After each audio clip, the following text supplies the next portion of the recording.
Okay, good evening everyone and welcome to our Halacha class.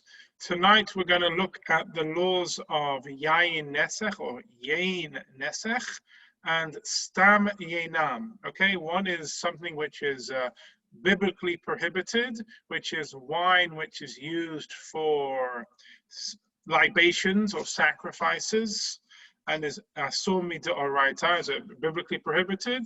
And then we have the prohibition of Stam Yeninam, which is any wine made or owned by non-Jews, which is prohibited on a rabbinic level. We're going to try and understand what exactly is going on here. So let's begin with Yayin Nesech or Yayin Nesech. Okay? The pasuk in Parashat Ha'azinu says, Asher chelev zevachemo yochelu yishtu yain nesicham yakumu v'ya'azeruchem yihi alechem sitra. The fat of whose offerings they would eat, they would drink the wine of their libations. Let them rise up to your help, and let them be a shield unto you. Our rabbis in Masechet Avodah Zarah extrapolated from this verse that it is forbidden to derive benefit from any item used as an idolatrous sacrifice, as well as the wine offered as an idolatrous libation. It says here in the Mishnah, Elu devarim shel goyim asurin, v'isuran isur hana'a. These are the items that belong to non-Jews and are prohibited to Jews, and their prohibition includes not just eating or drinking from it, but also isur hana'a, getting any benefit from them. And these are they, hayayin, v'hachomet shel goyim, shaya metchilato yayin. Amongst that list are wine and vinegar, which belongs to non-Jews, which was originally wine. Says the Gemara, Yayin minal, and from where do we know? What's the verse which tells us that this should be prohibited? Amar Rabba ba'avuha, amakra. Rabba ba'avuha says there's a verse, our verse which we just looked at in Devarim, Asher chelev zevechemo yochelu yeshtu yain nesicham. Who did eat the fat of their offerings and drank the wine of their drink offering? And we make we can make a hekesh. We can say ma zevach asur b'hana'a, just as we say that the sacrifice itself, the offering, is prohibited from deriving benefit from it. Af yayinam yasur b'hana'a. So too the wine libation which is brought with it is also forbidden to get any benefit from it. So just looking here right now, what we've seen from the Gemara and from the Pasuk, not only is it prohibited to drink this wine, it's also prohibited to get any benefit. What's the reason? Because our rabbis said our rabbis extended it to be that because it's a doraita, it's a Torah level prohibition, we're also going to forbid also getting any benefit from it as well. This is codified in the Halacha by Harambam.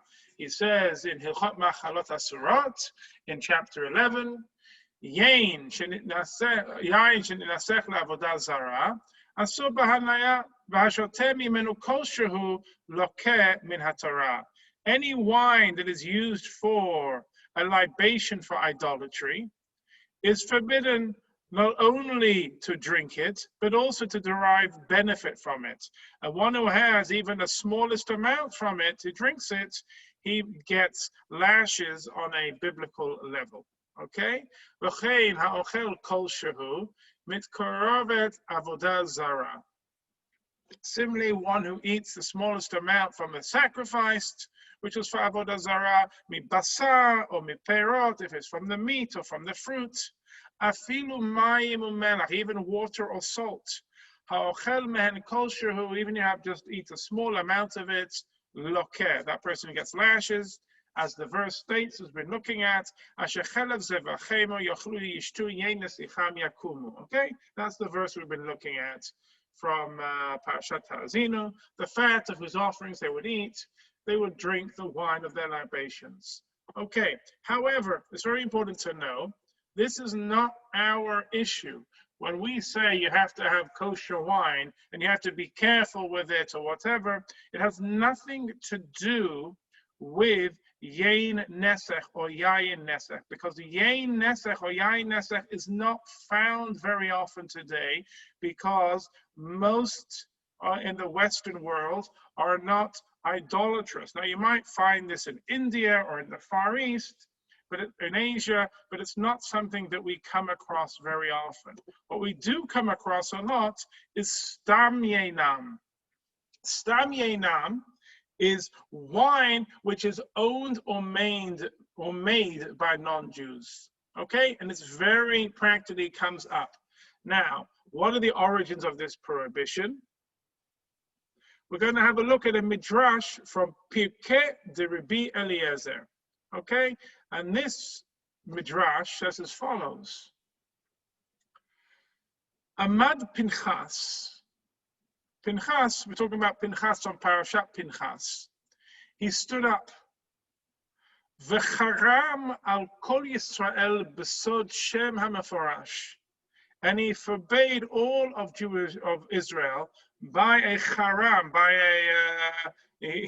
by excommunication, by using the divine name and by the letters written on the tablets. So very, very strict here. V'katav hanichtav al luchot. Ucherem beit din elyon, ucherem beit din atachton, and also the power of the ability of the prohibition of the high court in the heavens and in the lower court.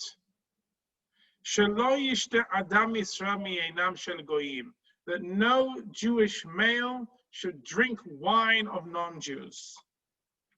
Ki hem nirpas raglehem, since it is what they trod with their feet, as the pasuk says, "V'tzoni mirmas raglechem tirena umirpas raglechem tishtena." A verse from Yechezkel, and my flocks graze upon what you trod with your feet, and they drink what you trod with your feet. Shekol Yeninam shel goyim le'avodah zara ulznut. He says, why? All wine of non-Jews, it's two reasons. Either they have it for idolatry, or they do it for licentious behavior. Shene'emar, as the verse says, Znut v'yayin v'tirosh yikach lev, uchtiv acher omer, al tehi b'sovei yayin b'zolelei basar lamo. One verse in Hosea says, promiscuity and wine and oil takes away the heart. And another verse says, do not be among wine guzzlers, among gluttonous eaters of meat for themselves. So here we're saying, what is the reason why Stam Yeninam, all wine, is prohibited? Because we are concerned of licentious behavior, okay? Znut, promiscuity. We are worried that someone's going to be drunk and they're going to behave inappropriately. Now, this midrash makes a great deal of sense. It was Pinchas who ended the plague of Baal Peor, when all the Jewish men were seduced by the daughters of Midian.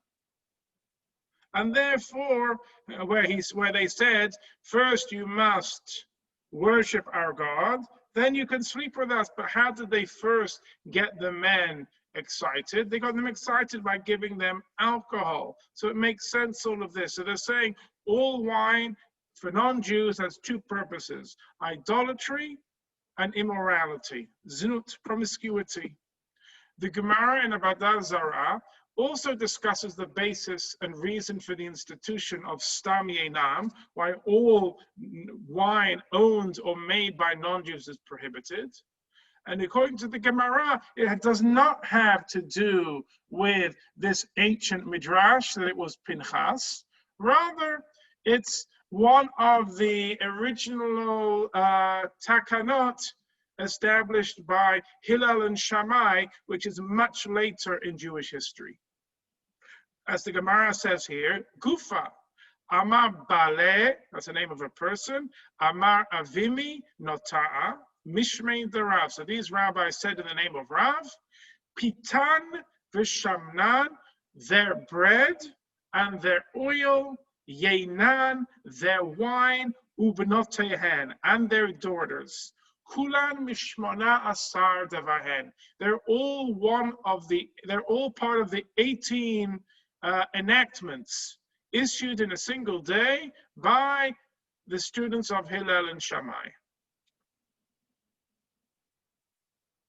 Kulan mishum avodah zara gazu behen. And Geneva said in the name of Rav, their bread, their oil, their wine, their daughters, they were all decreed because of concern of avodah zarah. Continues the Gemara, al pitan ushamnan mishum yenan, ve'al yenan mishum benotehen, ve'al benotehen mishum devar acher. And they continued and said, the decree prohibiting their wine was due to the fact that this leads to familiarity, and Jews will come to marry their daughters, and they issued a decree prohibiting their daughters due to something else. What was that something else? What was that davar acher? That was the avodah zarah. Now, we have here, on the face of it, what difference does it make? Does it matter if it's Hillel and Shammai's students, or whether it was a midrash from Pirkei Rabbi Eliezer quoting Pinchas?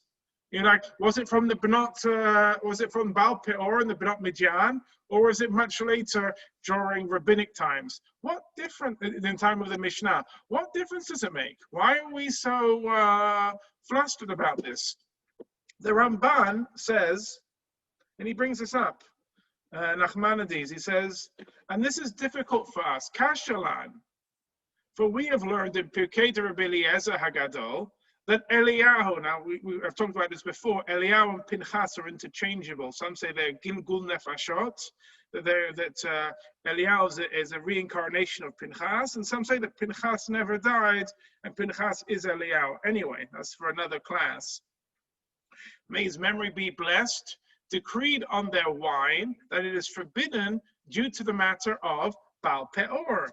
But one can say that the first Beit Din decreed regarding drinking that it was prohibited, but Beit Shammai and Beit Hillel, they came later and decreed not only is it forbidden all wine to drink, it's also asur afilu bahana, also to get benefit from it. And they made a great fence around this issue, more than all else, from which benefit is not forbidden. Since drinking wine is very hazardous, a great rectification wasn't needed. It says here, so what's it saying here? It wasn't just wine which was made for avodah zarah, for idolatry, which was prohibited.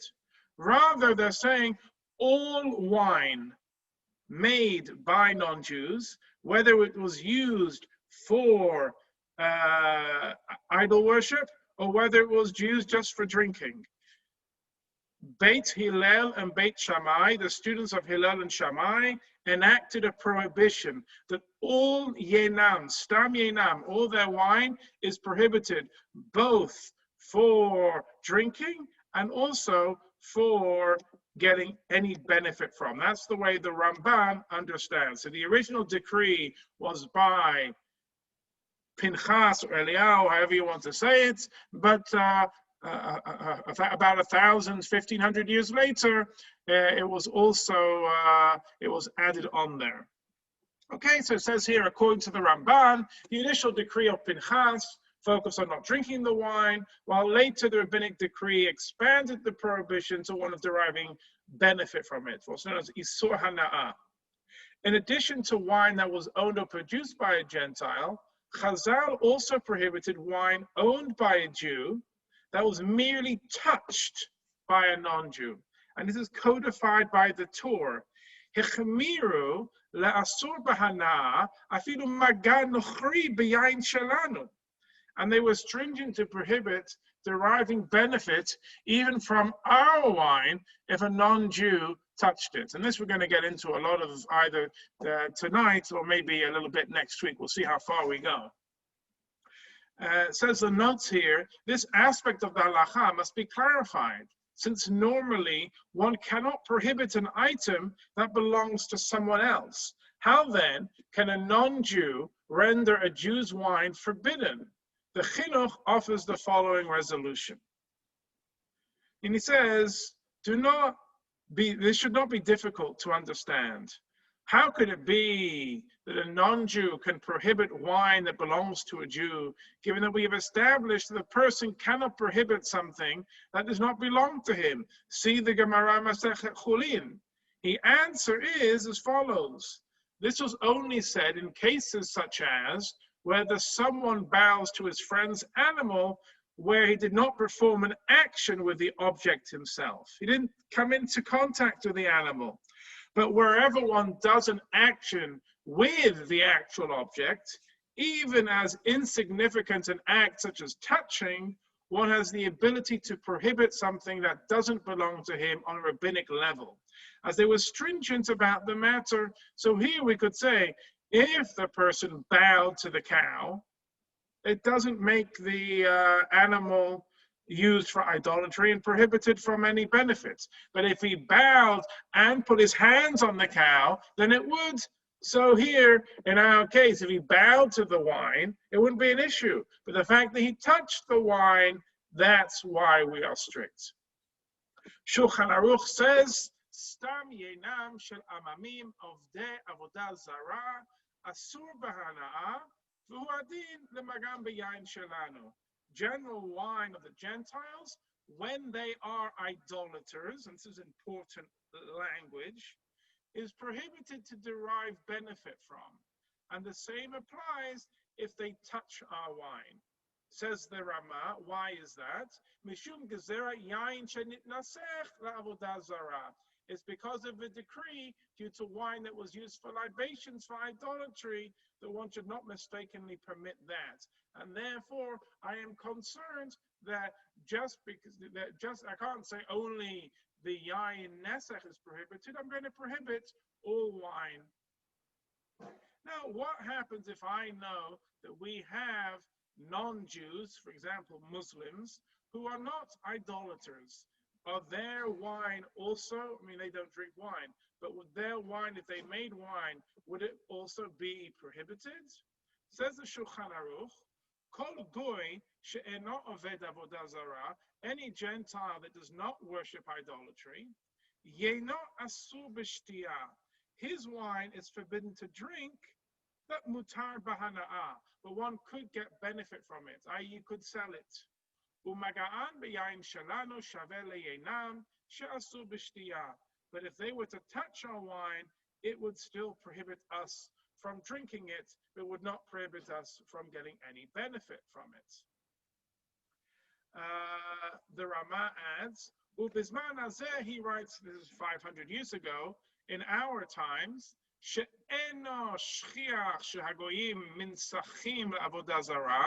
says in our times in Poland in the 16th century, it was uncommon for non-Jews to offer libations for idolatry. And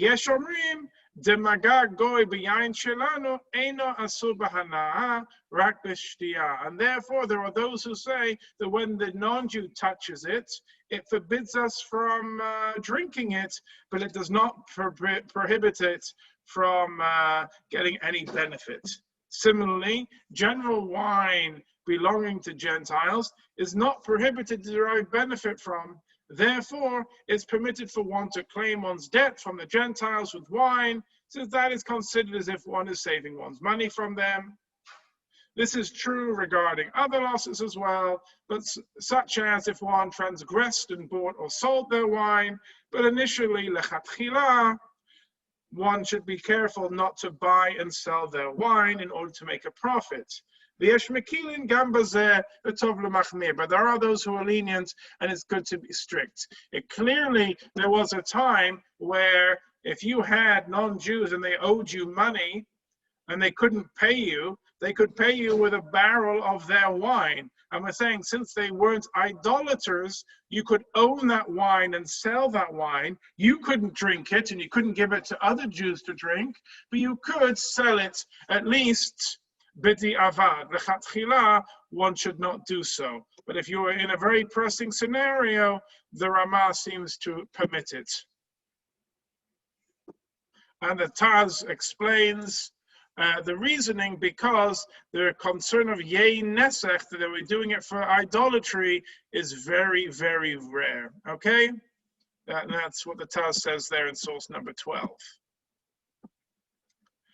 So according to the conclusion of the Ramah, it seems that lechatchila, one should not engage in commerce with Stam Yeninam, but b'diavad, after the fact, if one finds himself in a situation where he will lose money otherwise, one can be mekel, one can be lenient.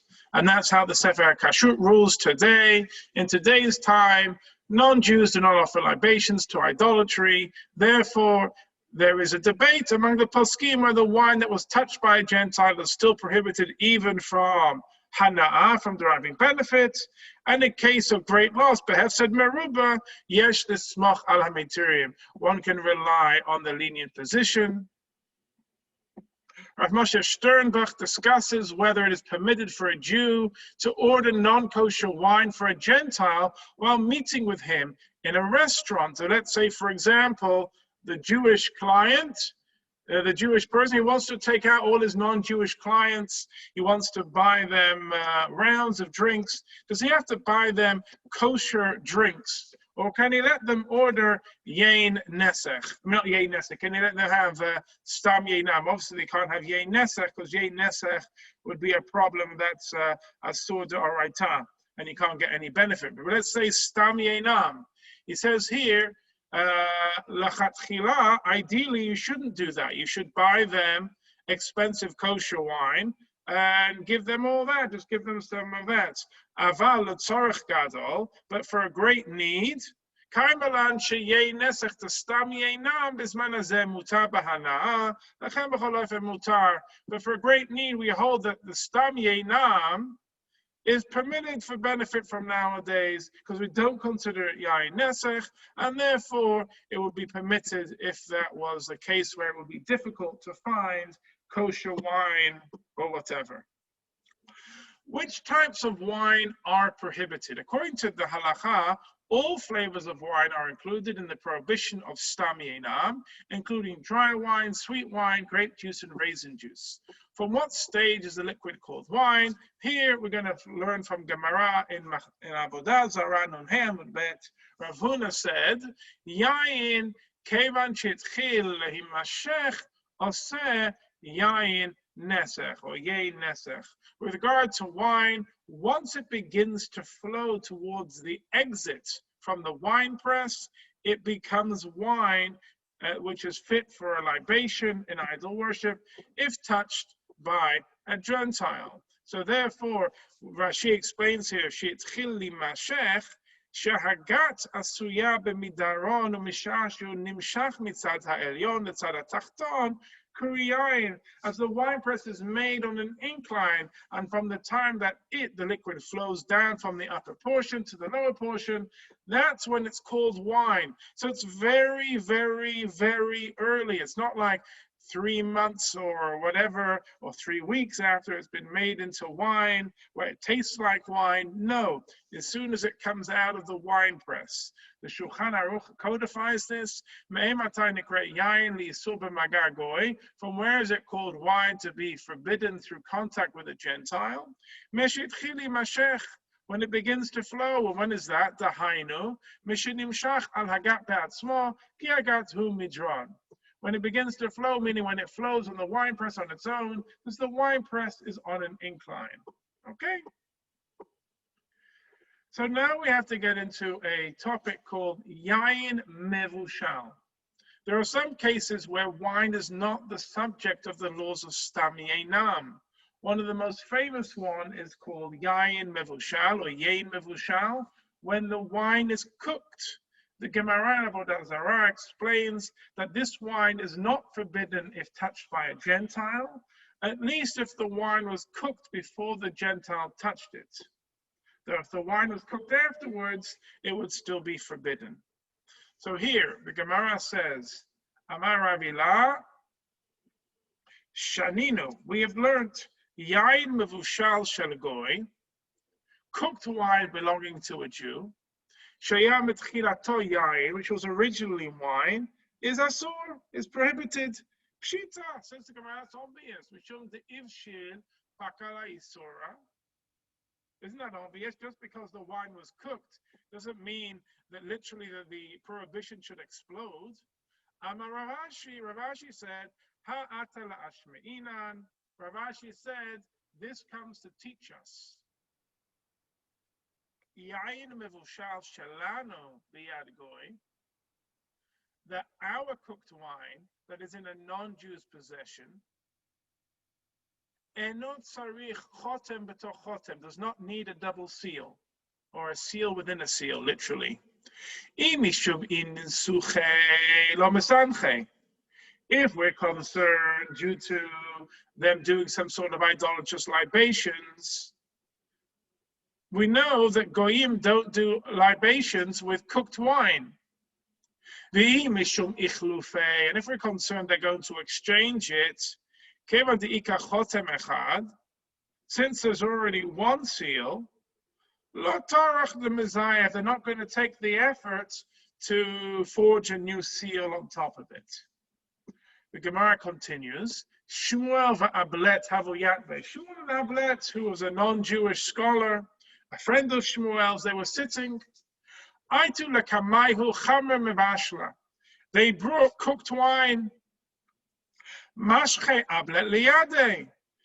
Ablet withdrew his hand because he didn't want to touch the wine, thinking that it would prohibit it from Shmuel from drinking. Amar le Shmuel, Shmuel said to him, Hare Amru, behold, we learned, Yayin Mevushal, Ein Bo Mishum Yayin Nesech. We know that cooked wine, there's no concern of it being used for libation. Amar Rava, Rava said, Hilchata, Yayin Mazog, Yeshbo, Mishum Yayin Nesech, Yayin Mevushal, Ein Bo Mishum Yayin Nesech. Diluted wine, we've still got a concern about using it for a libation. But Yayin Mevushal, cooked wine, there's no concern of it being used for a libation. The Gemara does not state explicitly why cooked wine is permitted, and the Rishonim debate the reason for it. We're going to see the Ritva and the Rosh here, and it's because it's drunk very infrequently. And the Hachamim did not institute a decree regarding situations which were not common. So it says here, the Ritva, and we'll look at the bold here. Lav mishum de lo mikra yain. It's not because it's not considered wine. Daha vadai din yain alav lechol davar. Because it is called wine. Rather, what's the reason? Eno matsui etzel hakol. It's because it's not commonly found in the general population. And that's what the Rosh says as well. The Rosh adds there, Lefisha hamevushal eno matsui kol kach, umiltet lo shchicha lo gazru bei. Since this cooked wine is very uncommon, our rabbis did not make rulings for situations, which were not common. Rav Shlomo Zalman Auerbach, quoting today's halacha, in his Minchat Shlomo, although today Mevushal wine is quite common, since it wasn't common then, it's not included since the parameters of such decrees are determined at the time that they were instituted. So it's interesting. Today, Mevushal wine, cooked wine, is common, but then it wasn't. And since then it wasn't, and that's why the rabbis didn't make the decree, we could still not have an issue. The Rambam, on the other hand, says there's another reason. And it's nothing to do whether it being common or not common. It's because the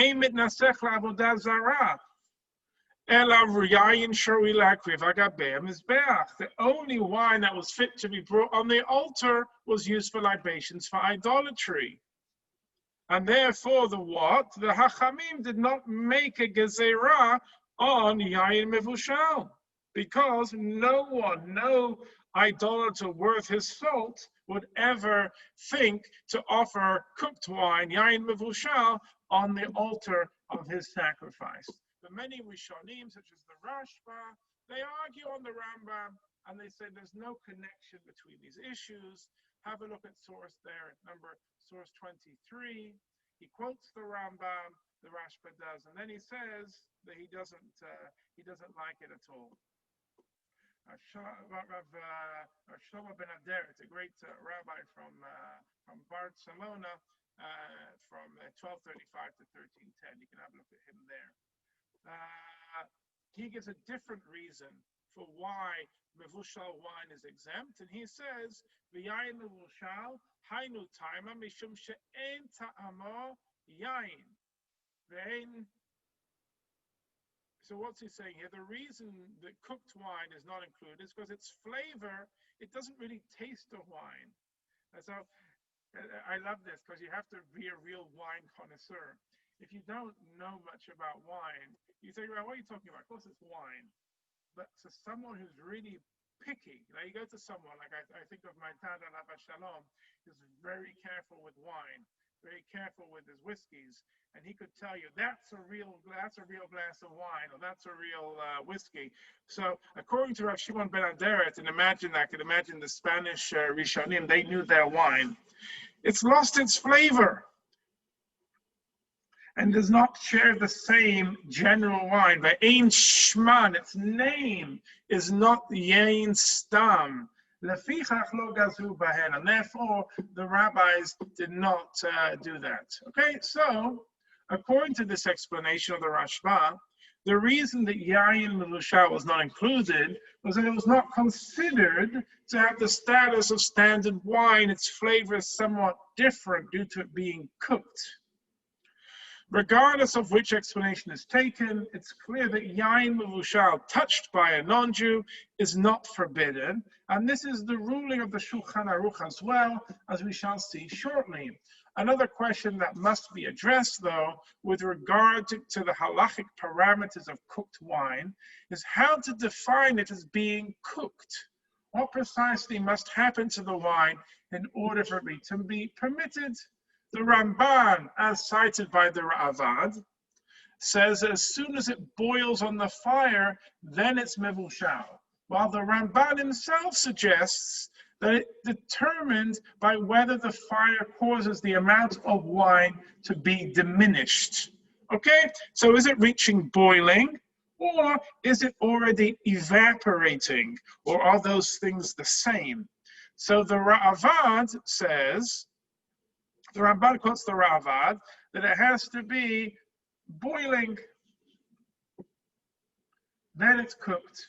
However, from what is written in the Yerushalmi here in Masechet Terumot, says the Ramban, that one must detract from its measure. It seems to me that when the amount of wine is diminished due to being on the fire, it is considered cooked wine and is not the subject of Yayin Nesech. So the Ramban seems to think that these are two different positions. The Ran says, what are you talking about? This is the same thing. Hainu hach. It seems that what the Ra'avad was talking about and what the Ramban were talking about was the same thing. Why? Through boiling, it's going to have some sort of evaporation, and therefore the volume will decrease. The Shulchan Aruch codifies the halacha of Yayin Mevushal and explains and mentions only the definition of the Ra'avad as to what is considered cooked. However, the Shach explains that in his position, this is the same measure as the Ramban. We see here, Yayin Mevushal Shelanu, Shenagabo Hagoy Mutar, Ume'e Matai Nikra Mevushal, Meshaharatiach Al Gabei Ha'esh. Okay, so he says that it needs to be when it's boiling on the fire, then it's permitted. The Shach says, as we just said above, that boiling on the fire is that it's going to through boiling, it's going to have some evaporation and it will lose its part of it there. Okay.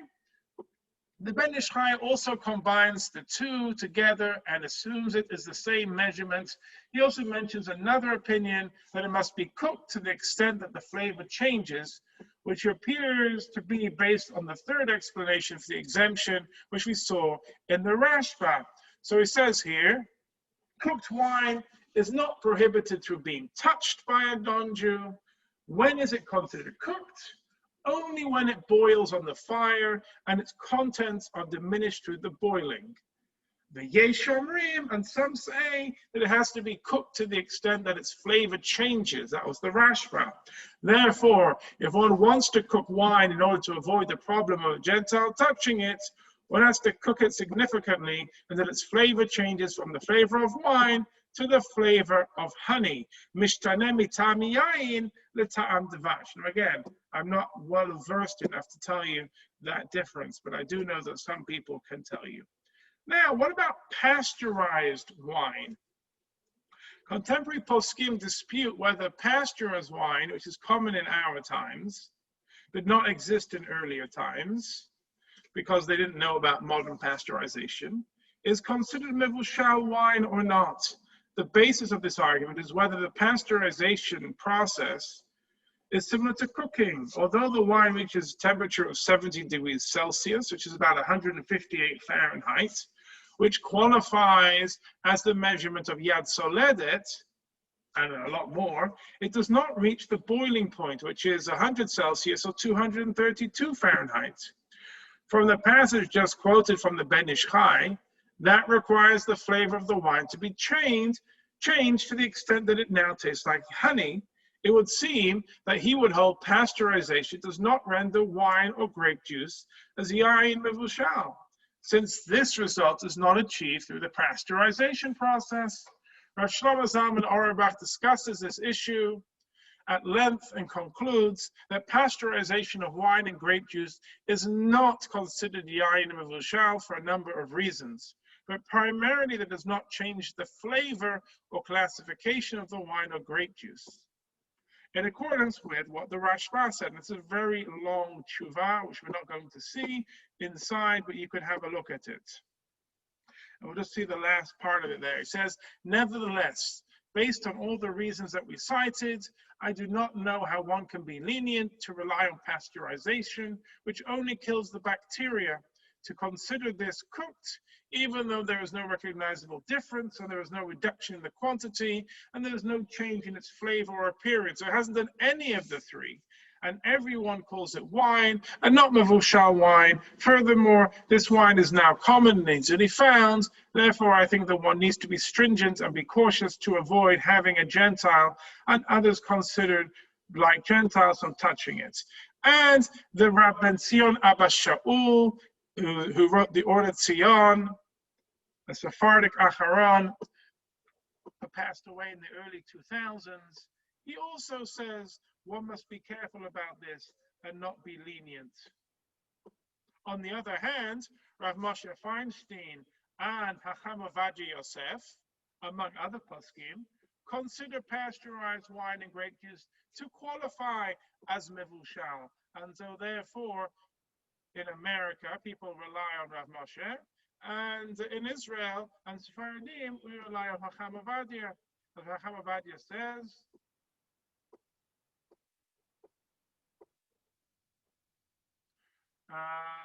let's just see the last paragraph here.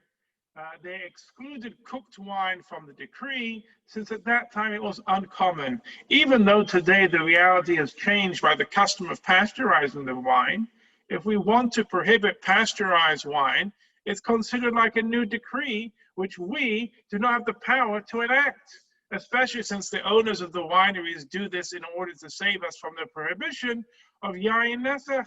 Therefore, there's no distinction between wine that is cooked normally and when it is pasteurized, especially when that is the intent to do so. Okay? And then he concludes, one who is stringent lechatchila, that it does not be touched by a Gentile, tavor bracha, let him be for a blessing. But b'diavad, ein la'asor, there's no reason to prohibit it. Torah chasa amamonam shel Yisrael, because the Torah was concerned about the money of the Jewish people and wanted to be careful with us. And that is my humble opinion, as I've told you many times in this class. When everyone says, in my humble opinion, he's basically saying, that is the halacha. And the Igrat Moshe says the same thing.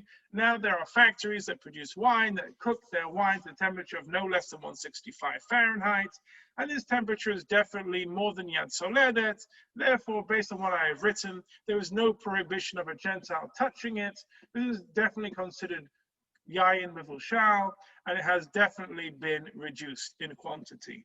The OU rules in accordance with Hacham Ovadia and Rav Moshe, as I mentioned, that pasteurized wine is considered Mevushal, and mentions two opinions for what temperature the pasteurization must be. However, they explain that some wines are labeled as mefustar, which means pasteurized, as opposed to Mevushal, in order that whoever wants to be strict can take precautions to prevent contact by a Gentile. And you can see that there in source 34. And now the question here, does Yayin Mevushal, can it ever be prohibited? As we have seen, Mevushal wine is permitted, and some poskim even permit pasteurized wine and grape juice as well, even when touched by a non-Jew. Nevertheless, it's important to mention that it is still forbidden to drink such wine when attending a party with non-Jews. And this is an interesting thing which people are not very careful about. They assume if the food and the drink is kosher, then I can do whatever I want. Not so fast. Says the Gemara, Masechet Avodah Zarah, Chet Amud Aleph, Tanya. It was taught in a Braita. Rabbi Ishmael says, Yisrael shebechutz la'aretz, Ovdei Avodah Kochavim Petaharahen. Jews who are outside the land of Israel are considered to engage in idol worship in purity. What does that mean? How can you do idolatry in purity? Says the Gemara, Ketzad, Oved Kochavim She'asa Mishteh Lebno. The non-Jew makes a banquet, a party, maybe his son's getting married, and he invites all the Jews of the town, even though they're eating from their own and drinking from their own. They've even got a kosher Jewish wait staff.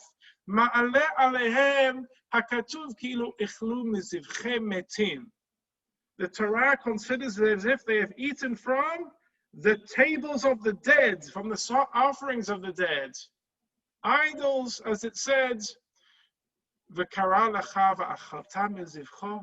and sacrifices to their gods, and they call you and you eat of their sacrifice. Since Jews participate in a feast in which the Gentile sacrifices offerings to his idol, it is as though they partook of the offerings themselves. Based on this Gemara, the Rambam rules that one may not drink wine touched by Gentiles, even when it's Mevushal, at a party or celebration together with them. Because the whole point of the prohibition was what? You don't get drunk with non-Jews, because when you get drunk with non-Jews, what does it lead to? Intermarriage. Or at least something that you shouldn't do. There are Yesh Sham Devarim Acherim. There are other things which our rabbis prohibited. Even though they themselves are not asur in the Torah, and they made these rules so we would be distanced from the non-Jews, and so we should not mix with them, so we shouldn't lead to having intermarriage. And these are they.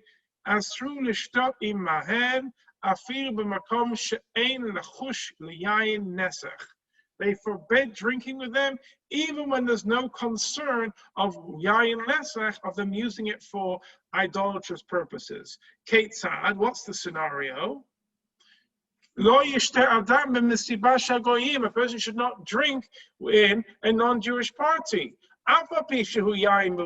Even though it's cooked wine,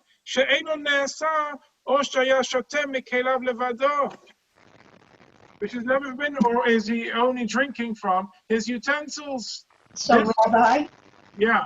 so what that means is basically you can't really invite a Gentile. For instance, people invite Gentiles for Pesach, for the Seder, etc. So this really forbids it, correct? So here the issue is more you going to their party Their than party. the other way around. Sarah, it's an interesting point, which is a normal dinner or even a Shabbat or a Yom Tov dinner, is that the same or different? I want to make it clear. A party, and specifically since we're a month away from Purim, when we're thinking about Achashverosh and all those parties he did for 180 days, a lot of Midrashim talk about why did the Jews have Haman come on them? And one of the answers is because they drank as much as they wanted. Even though they drank kosher, according to the Midrash, there's a whole machloket. Was it kosher wine? Was it non-kosher wine? Here we're saying, even if it was Yayin Mevushal, what's the issue? They were getting drunk.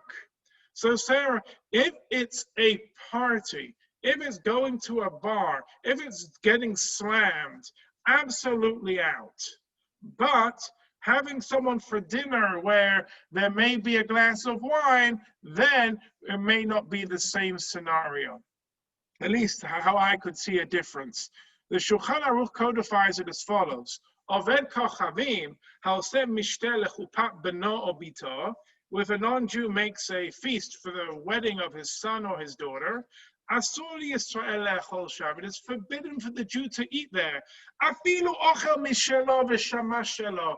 Even if it's kosher catering, even if it's everything is all there, it's never allowed. Based on this, one should be aware that if one needs to attend some sort of celebration hosted by non-Jews, such as a party or wedding, one would not be allowed to eat or drink there. Now, this is something which people are very, very careful not to teach. It's one of those misunderstood halachot, because people said, you know what, I've got kosher wine, I've got kosher food, what's the problem?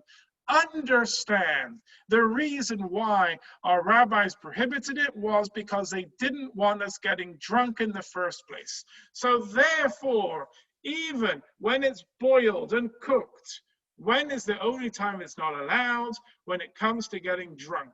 Then all bets are off, because we're worried that men, especially Jewish men, will think with things that they shouldn't be thinking with, and it's going to lead to things that it shouldn't. And that's all I can say about the matter. Next week, we're going to get into a lot more into who can touch the wine. Is it only non-Jews? What about Jews who are not observant? And some of the more common scenarios. But I think one of the key takeaways we should have from tonight is, even if you're eating and drinking kosher food and drinking kosher wine, if it's at a party, if it's at a bar, if it's at a wedding, it's never allowed. Any questions? All right. Thank you, everyone.